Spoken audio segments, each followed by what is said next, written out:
You see an elderly person struggling to carry their groceries, so you offer a kind hand. You see a lost or abandoned animal, and we find a way to help it. You see someone in need, and you try to help. That's just what we do as humans. But what happens when a good intention ends badly? What then? Hello, thank you for joining me on another night filled with tales of terror. Tonight's story is about a girl who performed an act of kindness without knowing what the consequences could bring. They say no good deed goes unpunished, and in this case, there may be some truth to it. So before we begin, I just want to let you know that, hi, I'm Roberta Griffin, and I really appreciate you checking out my channel, Scary Girl Griffin. And I also want to let you know that every story that you hear on my channel is either factual, fictional, or somewhere in between. But at the end of each video, I will let you know what it is you just listened to. So for now, get comfortable, hit those like and subscribe buttons, turn down the lights, and let's begin.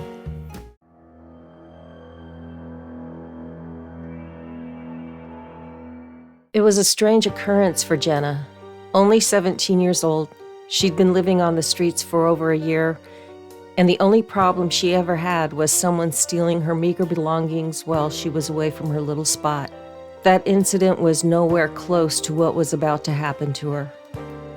It was another overcast day, but this time there was an ominous feeling to it that Jenna couldn't put her finger on. Walking through the alleyways of restaurants and grocery stores, she knew she'd find something to eat for at least tonight. And sure enough, Jenna found a few unopened packs of tuna and chicken tossed in the grocery trash can, along with some old but still edible fruit and even a bag of chips. This was a score for sure. The skies were becoming darker, rain clouds were rolling in. Jenna realized she better get back to her shelter before she got soaked. Jenna's shelter was an old staircase that was attached to an abandoned building. The entire area was nothing but old, decrepit, abandoned buildings that were often used as shelter for homeless people or as a place to get high for the druggies. All that is except for the one building directly across from her.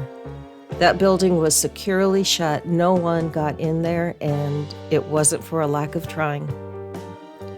To Jenna's relief, she hadn't seen many others around the area for quite a while, and that was actually fine with her. Dealing with people of her standing was never fun. After thinking about just how lucky she was with her little food score and not having any others around, Jenna's heart sank. As she was getting closer to where her private little shelter was, she saw 3 young men, maybe in their early 20s at most, walking in her direction. They were across the street, and truth be told, she didn't sense any danger from these guys, but the way they were walking was weird. They were in an inverted triangle, and their steps were in unison. It was like they were 3 parts of one body moving together simultaneously. It's hard to explain. They weren't marching, no. They were gliding almost, one foot after the other. This is what made them strange to Jenna. This and the fact that, as soon as they were directly across from her, they stopped and stood still. Seeing this made Jenna's heart skip. Nervous, she grabbed her pocket knife and held it in her hand and took a reactive step backwards, watching as they stood there like statues. Then the 3 turned and looked at Jenna. Their eyes seemed to look right into her soul. Again, she didn't feel threatened. What she felt was guilt. The moment they looked at her, she was overwhelmed with a gut-wrenching feeling of doing something unforgivable. This is way too much, Jenna thought as she started walking away from those guys. I'm out of here. She picked up her pace to get away quickly, but she made sure she didn't run. No need to look like easy prey and have them come after me. Just as she was about to turn the corner, she took a look back to see if they were still standing there. They were gone. It was as if they'd vanished into thin air. Okay, that's odd. She decided not to stick around to see if they came back. The rain was starting to fall as Jenna got to her little makeshift home under some stairs, her shelter. She got herself settled in. She hung an old plastic trash bag in the small opening of the staircase for both privacy and protection from the rain. She opened a pouch of tuna and ate it along with some of the chips she was able to find. She washed her dinner down with water she had in a bottle. Wrapping herself in an old blanket, she settled in. Leaning against a wall, she closed her eyes to get some sleep. "Jenna, where are you?" a man's voice called out.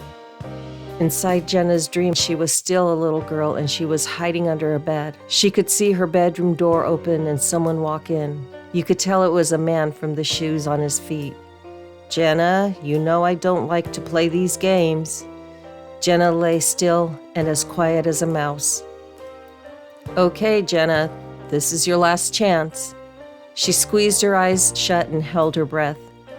Then she gasped as she was ripped out from under her bed. Jenna woke with a scream. She immediately broke into a cry. "You son of a bitch, I hate you, I hate you," she said as her crying simmered down. Wiping away her tears from her dirty face, Jenna sat alone and sad, listening to the rain. But then she thought she heard something else. She listened closely. It came again. She pulled back the trash bag and saw a small dog soaked in the rain. He was standing at the entrance to the building across the street from her. The sight of this dog brought a smile to her face. "What on earth are you doing out here all alone in the rain?" she asked. She was ready to call out for it, but then thought better of it. Unsure of what to do, she watched the dog as it cried in the rain. Her heart got the better of her. She called to the dog. He saw her immediately. He was frightened, she could tell. "Okay, fine," she said as she grabbed her belongings. "I'll come to you." Tucking her blanket and food into the trash bag, she climbed out from under the stairs, heaved the bag over her shoulder, and made her way across the street towards the dog. The dog shivered in attempted bravery as he watched her walking his way. When she was in front of him, he cowered, afraid of what evil might happen. This broke Jenna's heart. She reached into her bag and pulled out a pouch of chicken for him. She opened it and set a few morsels in front of him. Cautiously, he nibbled at the food, then chomped it down. Jenna looked at the rain coming down all around them. She peered into the opening of the old building. Oh, what the hell. She shoved the door open far enough for her and the dog to pass through. It was cold, but at least it was dry. And though there were windows, it was dark and dismal. She further opened the pouch of chicken and set it on the floor for the little dog to eat, which he happily did. "Well, little one, let's set up camp for the night, shall we?" She looked around at all the old and broken furniture. "Yeah, it's a dump, but at least it's dry." So Jenna found a spot to lay out her blanket and called it a night. Taking the little dog in her arms, she lay there and cuddled with it. Nearly drifting off to sleep, Jenna woke with a start. She looked around and the little dog was gone. "Hello, doggy?" She called for it. She got no response. He couldn't have gotten far, she thought. The place was closed up. He's probably just exploring. She laid down again and closed her eyes, trying to get back to sleep, but she heard a faint cry. She listened, and she heard the cry again. "Dog?" she called out. "Help me." It was a girl's voice she heard. Jenna sat up and stared forward, and again the girl's voice cried out, "Please, help me, anybody, I'm trapped." Jenna got to her feet. "I knew this was a bad idea to come in here," she mumbled to herself as she grabbed hold of her pocket knife. Taking in a deep breath, Jenna slowly stepped forward. Taking cautious steps, Jenna trembled from the girl's cry for help again. "Please, if you can hear me, I need your help." Jenna walked down a long, dark hallway that only lit up when the lightning struck. "Hello, is there anybody there?" the girl pleaded from inside the dark office Jenna was standing next to. "Hello?" Jenna said as she peered into the dark office. "Please, he has my baby. Please save my baby before it's too late," the girl cried. "What? Who has your baby? Where are you?" At the far end of the office was a closet door shut and locked with what looked like an archaic lock from the 1800s. Here, I'm locked in here. The girl banged on the door from the inside. "Let me get you out of there first," Jenna said as she rushed to the door. No, please save my baby. There's no time. The girl cried. "This is really freaking me out," Jenna told the girl. "Who has your baby and why?" He didn't want me to have it, but I did. I had my baby and now he's going to destroy him if he's not stopped soon. Then Jenna heard an infant's cry. Do you hear him? I beg you, save my baby, then come back for me. Okay, Jenna assured her. This has got to be a cruel joke, Jenna thought as she followed the infant's cries. The cries were growing louder and more incessant. She came to a door where she could tell the crying was coming from. She slowly opened it and saw that it led to a stairway. Sucking in another deep breath, Jenna began to ascend the stairs. She stopped at a doorway that she knew that infant had to be. She could see candlelight flickering beneath the door. She gripped her pocket knife tightly in her hand, then slowly pushed the door open. She couldn't believe what she was seeing. How are they in here? Jenna watched in shock as the three guys she saw earlier on the street were there, encircling that girl's infant. Their eyes were closed and their hands were clasped together like they were praying. They were chanting words Jenna never heard before. This is a ritual. They're going to sacrifice that baby. Jenna's suspicions were correct. The guy in the middle of the three slowly raised an archaic dagger into the air. He was ready to strike. I can't let this happen, Jenna thought as she rushed in and stabbed the guy with the dagger straight in the back. She struck him with such force she couldn't dislodge her knife, so she snatched the dagger. Get away from him, Jenna screamed. The other two ignored her and went for the infant. As if given superhuman strength and ability, Jenna sliced the second guy, then as he fell forward, she struck the other guy. Without looking at the baby, she snatched it from the table and pulled it into her jacket to keep it warm. She looked back at the three guys. They were quickly dying, so she ran out of the room and practically fell down the stairs holding the infant tightly against her. As she made her way down the hallway towards the girl, the infant's mother, its cries were becoming unbearable. "Please stop crying." She ran into the office and she could hear the girl crying with joy. You saved my baby. Please let me out. You saved my baby. Thank you. Jenna pulled at the lock on the door. She banged on it with the dagger she was still holding. Nothing was working. She lay the infant on the floor, wrapped in her blanket. She used her body to ram against the door with still no luck.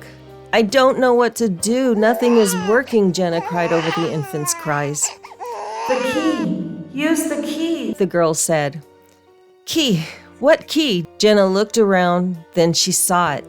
It was in her hand. Opposite the blade of the dagger, the grip was in the form of a key. Jenna was holding the key. She quickly placed it into the keyhole, and just like that, the lock dropped to the floor. Jenna turned the knob and swung the door open. She looked inside at the girl and scrambled backwards, terrified at what she had just unleashed. It slowly crawled out of the closet and grabbed the infant.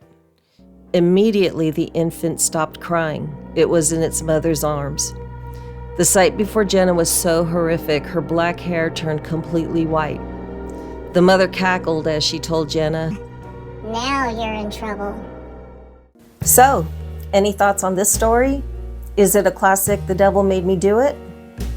In case you haven't figured it out yet, this story, The Infant, is yet another creation from my scary brain. So you can all rest assured that Jenna is not out there somewhere in the world suffering the consequences of her actions. It is time to say goodnight now, but before you go, please click the like and subscribe buttons, leave me a comment below, and prepare for more tales of terror delivered to you at 3 a.m. weekly. So until then, stay safe and stay scary.